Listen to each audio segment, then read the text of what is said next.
La perfección cristiana, según el espíritu de San Francisco de Sales, por Emilio González y González, presbítero. Parte tercera, capítulo 5, amabilidad de nuestro Señor Jesucristo, parte primera. Qué bueno es Jesús, cuán amable es su corazón. Jesucristo nuestro Salvador es verdadero Dios y verdadero hombre. Es el hombre Dios. Tiene dos naturalezas, divina y humana, unidas inconfusa e inseparablemente en una sola subsistencia, en una sola persona divina, que es la segunda de la Santísima Trinidad. El Verbo Divino, Dios con el Padre y con el Espíritu Santo, desde toda la eternidad, sin dejar de ser Dios, se hizo hombre en el tiempo, encarnándose en el seno purísimo de la Virgen María. Y ese Verbo encarnado es Jesucristo. Esta verdad constituye el dogma central de nuestra sacrosanta religión. Es la piedra angular de nuestra fe y debe ser tenido igualmente por hereje el que negare en Jesucristo la humanidad como el que no reconociere su divinidad.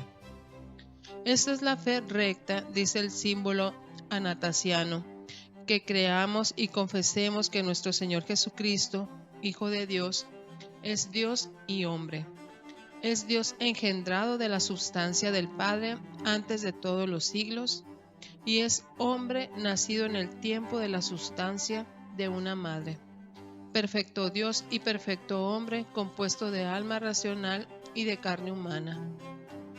Igual al Padre según la divinidad, menor que el Padre según la humanidad, y aunque es Dios y hombre, no son dos, sino un solo Cristo.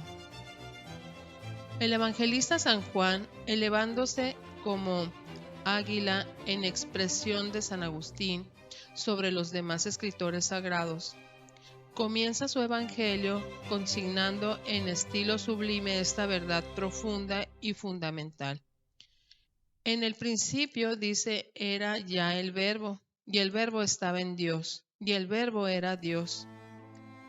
Y más adelante añade, y el Verbo se hizo carne y habitó entre nosotros. Y nosotros hemos visto su gloria, gloria cual corresponde al unigénito del Padre, lleno de gracia y de verdad. Este mismo apóstol, en su primera carta, escribe estas notables palabras. En esto se conoce el Espíritu de Dios. Todo espíritu que confiese que Jesucristo vino al mundo en carne verdadera es de Dios. Y todo espíritu que divide a Jesús, es decir, que separa de Jesús la divinidad o la humanidad, no es de Dios, antes bien es un anticristo. Así pues, haciendo un acto de viva fe, reconozcamos y confesemos con gran firmeza de espíritu, más aún con gran júbilo de nuestro corazón, que Jesucristo, nuestro Salvador, es Dios y hombre, juntamente.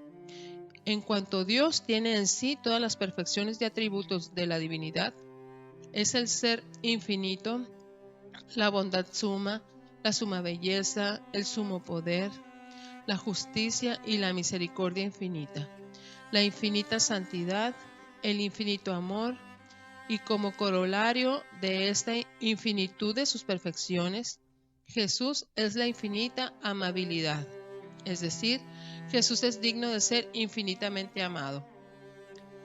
Entra, lector carísimo, lo más adentro que puedas por medio de la consideración y sumérgete en este océano inmenso de las perfecciones y de la amabilidad de Jesús en cuanto Dios, y no podrá menos de encenderse tu corazón en el fuego sagrado del divino amor, amando al que no puede ser nunca bastantemente amado, y deseando amarle cada día más, y suspirando por contemplarle en el cielo, la patria del perfecto y eterno amor.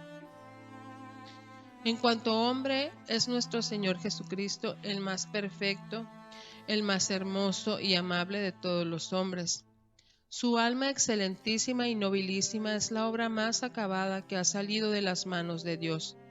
Es el espejo tercísimo, en donde mejor se reflejan los encantos y perfecciones de la divinidad.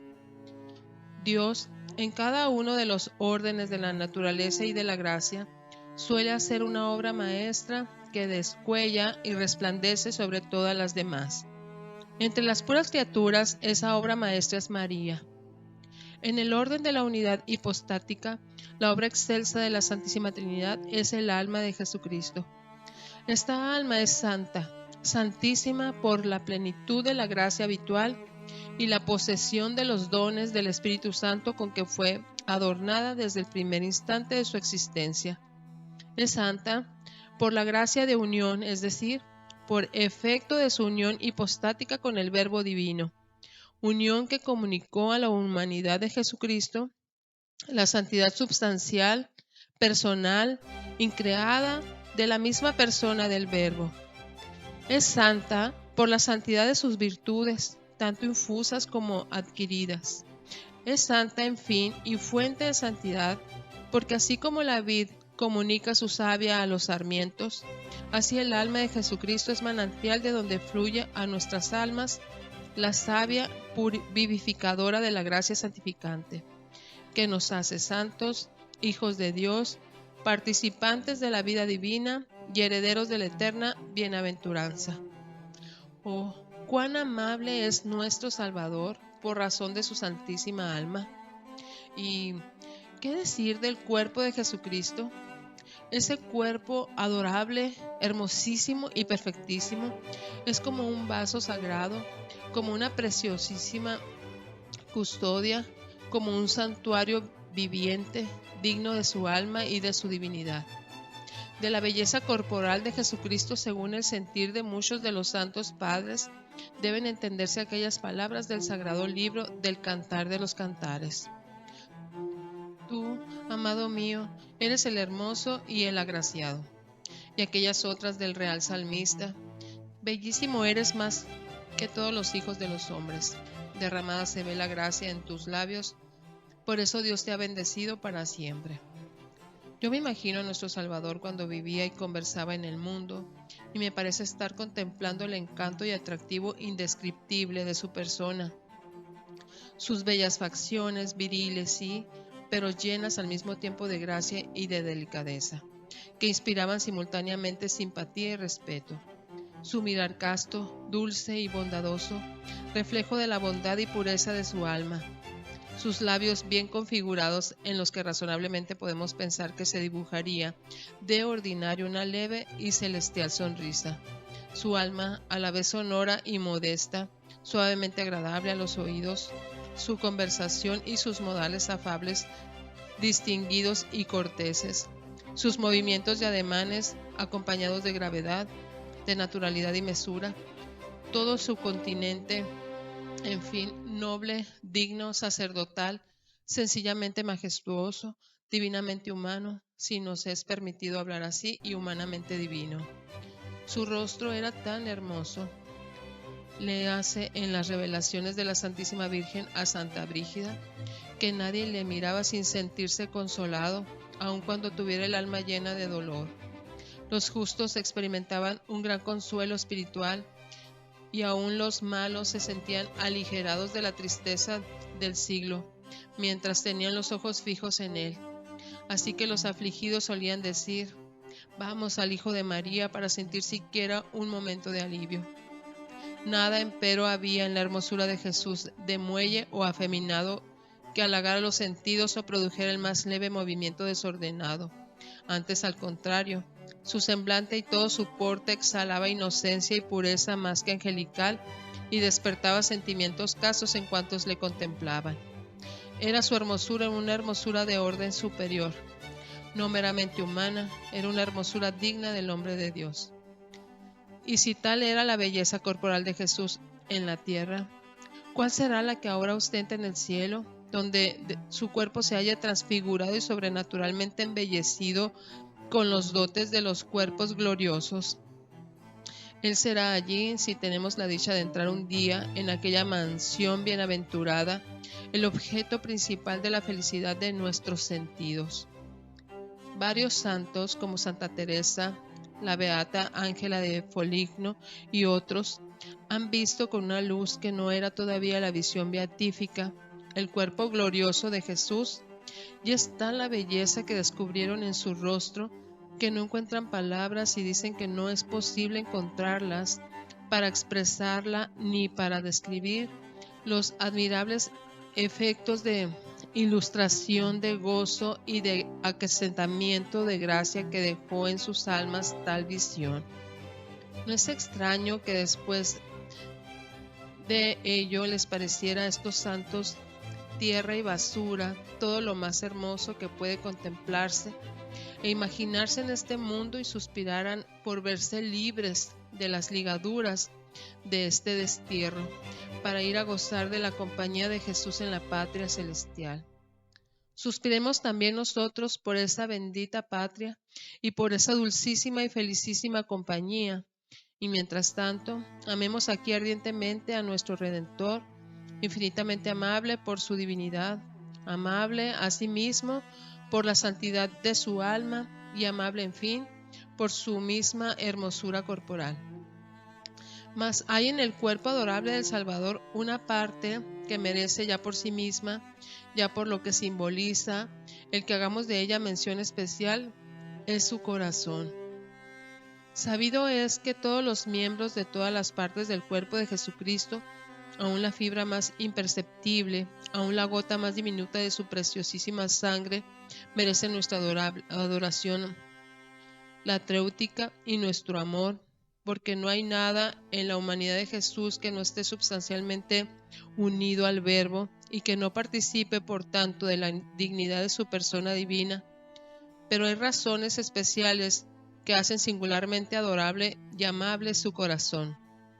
En efecto, en su corazón divino han tenido repercusión todos los afectos y sentimientos, todos los deseos, todos los fervores, todas las ternuras, todas las alegrías, todos los entusiasmos generosos y asimismo todas las tristezas, temores, sufrimientos y mortales agonías que ha experimentado el Salvador durante su vida, pero sobre todo ese corazón es el símbolo sagrado de lo que hay en Jesús de más dulce, de más hermoso y más tierno, que es su amor, amor que le ha llevado a hacerse niño siendo Dios, a vivir 33 años de trabajos, de pobreza, de abnegación y sacrificios por nuestro bien y para ejemplo nuestro, a quedarse en el Santísimo Sacramento de la Eucaristía para ser alimento y vida de nuestras almas, y en fin, a derramar hasta la última gota de su sangre y expiar en una cruz por nuestra redención y salvación. De todos estos amores de Jesús para con nosotros, es símbolo real, tierno y augusto al mismo tiempo su dulcísimo corazón. Y siendo esto así, ¿quién no ve ya cuán amable es este corazón divino y cuán digno de nuestra más rendida adoración? El culto de este corazón es el culto del amor de Jesús. Adorar y amar al corazón de Jesús es adorar y amar el amor infinito que Jesús nos ha tenido.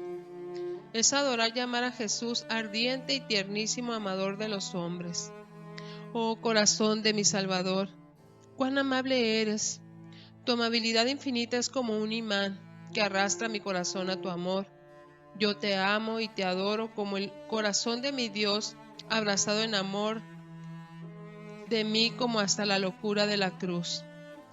Haz que este amor mío sea un amor eficaz que me haga semejante a ti y me transforme en ti y me dé ardor y fortaleza para trabajar y luchar por ti y para dar yo también mi vida, si es preciso, por ti, como tú la has dado por mí.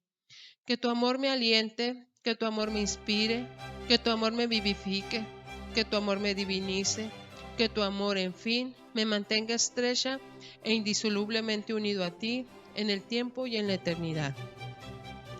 Hasta aquí hemos puesto de relieve la amabilidad de nuestro Señor Jesucristo, fijando nuestra consideración en la perfección infinita de su divinidad, en la excelencia y santidad de su alma, en la belleza sobrehumana de su sagrado cuerpo y finalmente en la dignidad singular de su corazón como reflector sensible de todos los afectos de Jesús y principalmente como emblema de su amor.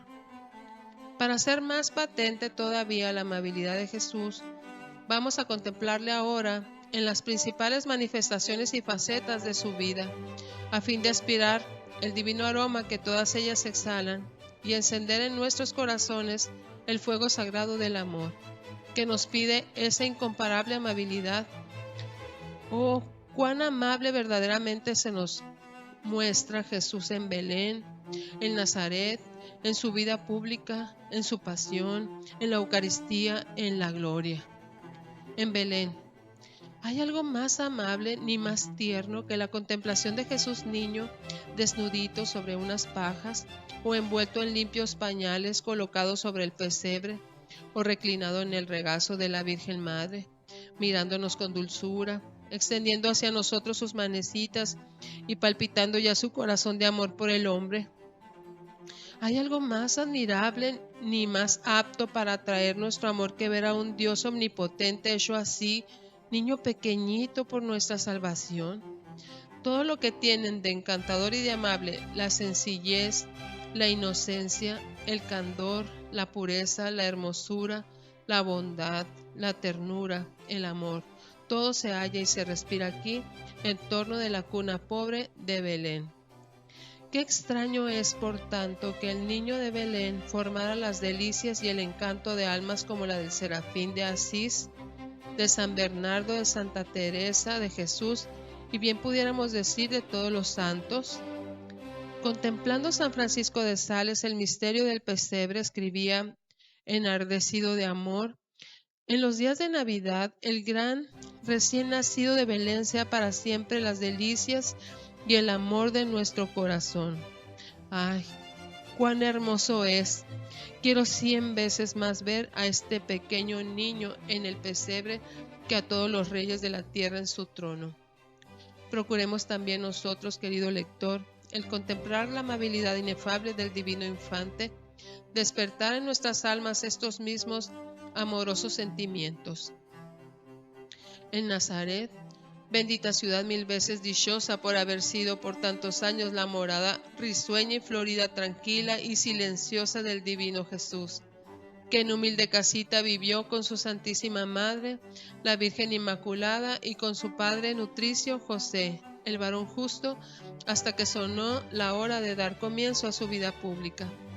Allí en Nazaret, la flor de Galilea, la gentil rosa blanca, como la llama San Jerónimo, deslizáronse apaciblemente los años de la adolescencia y de la juventud del Salvador.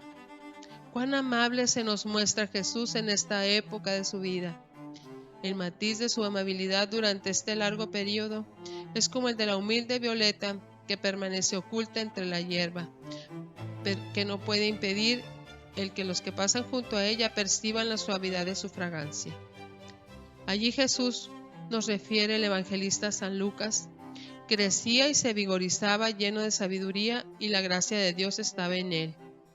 Allí, ocultando voluntariamente y por un milagro incomprensible los resplandores de su divinidad, llevaba una vida exteriormente común y ordinaria, pero a los ojos de Dios enteramente extraordinaria, celestial y divina, por la purísima intención y la altísima perfección con que practicaba todas sus obras y ejercitaba todas sus virtudes. No conoció la ociosidad. La oración, el trabajo y la obediencia a sus padres fueron las características de su vida durante su permanencia en Nazaret.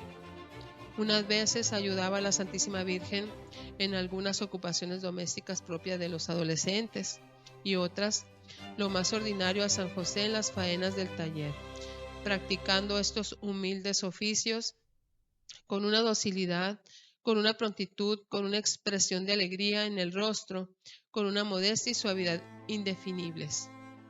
Durante los años de su infancia, Jesús vivió el modo de los demás niños del lugar, y en gran parte como viven aún hoy día. Quien haya visto a los niños de Nazaret con sus rojos caftanes y sus llamativas túnicas de seda o de algodón, acomodadas al talle por un cinturón de varios colores y a veces cubiertos de un sayo flotante, Quien haya presenciado sus bulliciosas y alegres diversiones y escuchado su risa sonora cuando se pasean por las colinas de su vallecito, puede representarse hasta cierto punto el exterior y los juegos infantiles del niño Jesús. Llegando a la edad adulta, su género de vida fue como el de los demás jóvenes de su tiempo, si bien sobresaliendo entre todos y siendo modelo de todos ellos por sus virtudes, singularmente por su bondad, por su pureza, por su modestia, por su amor al trabajo y su religiosidad. En los jóvenes las pasiones, al despertarse, experimentaban una perturbación, una efervescencia perjudicial a la armonía del ser humano. En el alma de Jesús se mantienen en perfecto equilibrio. El mal no ha rozado siquiera en ninguna de sus formas aquel que nació santo y en el cual habita substancialmente la plenitud de la divinidad. La mayor parte del día la pasaba Jesús con sus padres, constituyendo el encanto y la felicidad de estos. Con ellos recitaba los salmos y juntos oraban por la redención de Israel y la salvación de los pueblos. Oh Santa Casa de Nazaret, oh amabilísima Trinidad de la tierra, con José para dirigirla y alimentarla, con María para santificarla y llenarla de la suavidad de su dulzura, con Jesús para alegrarla con alegría del cielo, bien podemos tener por cierto que era aquella una morada de ferviente caridad, de pureza angélica, de perfecta paz. Pero contemplemos aquí especialmente a Jesús, que siendo Dios y por tanto la misma sabiduría y la omnipotencia infinita, sin embargo, cual sin necesitar instrucción y dirección, se presta a ser enseñado, educado y mandado por sus padres, recibiendo sus enseñanzas y mandatos con las mayores muestras de amor, de sumisión y de gratitud. ¿Cómo no ha de despertar nuestra admiración y cautivar nuestro amor esta humildad y obediencia de Jesús tan sorprendentes? Los jóvenes israelitas contemplaban su educación en la sinagoga y a ella asistía Jesús los sábados y demás días prescritos para escuchar con los demás la explicación de la ley. No obstante ser él mismo quien la había inspirado y dictado a Moisés y a los profetas. Los días de Pascua iba en peregrinación a Jerusalén para orar en el templo. En los días de descanso se recreaba como se recreaban sus conciudadanos, paseando por el campo y deleitándose en la contemplación de la naturaleza, que era para él el libro de Dios. Allí admiraba las flores, las anémonas, las matas de asfodelia y los lirios más hermosos que la vestidura real de Salomón. El trigo que germina lentamente, la cizaña sembrada en el campo por el hombre enemigo, la higuera unas veces cargada de sazonados frutos, otras cubiertas de follaje pero estéril. Allí veía el sol colorear el horizonte y blanquear las mieses y podar las viñas para vigorizarlas y conducir los ganados al establo. A veces haría compañía a los pastores y quizá en alguna ocasión ayudó a algunos de ellos a buscar alguna oveja perdida. Se recreaba en oír el canto de los pajaritos y en contemplar el vuelo libre de las aves del cielo, pensando que no siembran ni cosechan y sin embargo Dios las alimenta con pródiga mano. Más de una vez presenció el tierno espectáculo de la gallina que cobija los polluelos bajo sus alas y oyó el canto del gallo a medianoche y experimentó el viento abrasador del mediodía y sintió rugir la tempestad y vio a los torrentes que derribaban las casas construidas sobre débiles cimientos. En fin, todo aquello que había de formar después el fondo y la materia de sus bellísimas parábolas. ¿Quién no amará a Jesús al contemplarle en esta época de su vida en Nazaret, tan sencillo, tan bueno, tan humilde, tan obediente, tan laborioso, tan puro, tan modesto, tan religioso, tan bello, en una palabra tan amable? En su vida pública, llegada la hora decretada en los designios de Dios para manifestarse Jesucristo al mundo como el Mesías y el Redentor prometido, después de recibir el bautismo en el Jordán de manos del precursor y de prepararse para su misión salvadora por medio de un ayuno de 40 días en el desierto, dio comienzo a su predicación. Escogió 12 apóstoles de condición humilde, y acompañado de ellos en el espacio de 3 años recorrió los pueblos de la Palestina, enseñando la buena nueva, haciendo bien a todos y realizando los más estupendos milagros en confirmación de su misión divina. ¿Y qué enseñaba? La doctrina más pura, más santa, más perfecta, más humana y más divina, al mismo tiempo que se ha conocido, doctrina superior a toda sabiduría creada, doctrina que jamás pensó ni pudo escogitar ninguno de los más grandes filósofos. La sola excelencia y santidad de esta doctrina es por sí misma un testimonio irrefragable de la divinidad de su autor. Ella, además, nos pone de relieve la amabilidad incomparable del Divino Maestro. Enseñaba que Dios es nuestro Padre, y Padre amantísimo y bondadosísimo, que tiene providencia de nosotros, que nos ha creado para el cielo y que solo irán a la eterna condenación los que se aparten voluntariamente de su amor y de la obediencia a sus preceptos, y que todos los hombres somos hermanos como hijos de un mismo Padre, que constituimos una sola familia por tener todos el mismo origen y el mismo destino, y que por lo tanto debemos amarnos unos a otros como nos ama a nosotros mismos. Enseñaba la abnegación propia, la mortificación de la soberbia y de la sensualidad, el desprecio de las riquezas, la oración, el ayuno, la pureza interior del corazón, la fe, la esperanza, la humildad, la mansedumbre, la obediencia, la práctica, en fin, de todas las virtudes, sobre todo de la caridad para con Dios y para con el prójimo, hasta para los mismos enemigos. Esta caridad, en su doble aspecto, es como el alma y la síntesis de todas sus enseñanzas. Y de este fecundísimo principio de la caridad fluyen todos los demás deberes que inculcaba a las gentes, las cuales le escuchaban embelesadas, atraídas por el encanto de su palabra y de su persona. ¿Quién podrá ponderar debidamente la sublimidad y excelencia de la doctrina del Sermón de la Montaña, que predicó en ocasión memorable de un montículo sentado humildemente sobre la hierba? Jamás de labios humanos había salido ni pudo salir doctrina tan elevada, tan consoladora, tan celestial, tan divina como la que contiene en las que llamamos las 8 bienaventuranzas. Bienaventurados los pobres de espíritu, bienaventurados los mansos, bienaventurados los que lloran, etc. ¿Y cómo enseñaba? Del modo más sencillo e insinuante, no revistiendo sus discursos con el ropaje de profana y rebuscada elocuencia, sino empleando un lenguaje natural, espontáneo, al alcance de todos, valiéndose ordinariamente de parábolas tomadas ora de objetos familiares de todos conocidos, ora de los seres animados o inanimados de la naturaleza. Parábolas preciosas, llenas de vida e interés, parábolas sublimes en su misma sencillez, que observan hoy la misma vitalidad que cuando se pronunciaron. Enseñada con tal dignidad y majestad, con tal humildad y modestia al mismo tiempo, con tal gracia y unción, en fin, con tal secreto y misterio, atractivo que, como arriba dijimos, las gentes le escuchaban embelesadas y pendientes de sus labios, dejaban transcurrir las horas sin cuidarse de atender a sus mismas necesidades corporales. Ya no nos extraña que aquella buena mujer de que habla San Lucas en su Evangelio, oyendo hablar a Jesús, exclamara entusiasmada, levantando la voz en medio del pueblo: «Bienaventurado el vientre que te llevó y los pechos que te alimentaron». Ni que San Pedro prorrumpiera en otra ocasión: «Señor, ¿a quién iremos? Tú tienes palabra de vida eterna».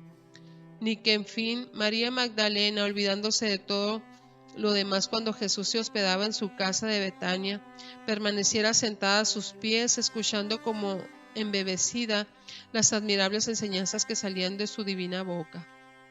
Carísimo lector, amemos fervientemente a nuestro Señor Jesucristo, que tan amable se nos muestra como divino Maestro de nuestras almas, y hagamos brotar en nuestro corazón sentimientos de la más profunda gratitud por habernos dejado el precioso tesoro de su doctrina, que es luz y guía para nuestras inteligencias, consuelo y esperanza para nuestro corazón, panal de rica miel para nuestros labios.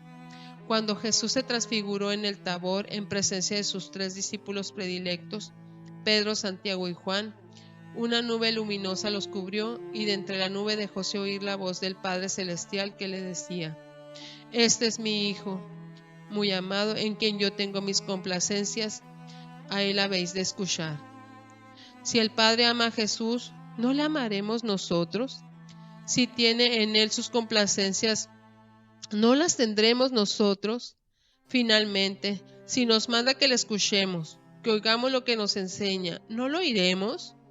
¿No recibiremos con amor y practicaremos con gozo las saludables enseñanzas de este dulcísimo y amabilísimo Maestro?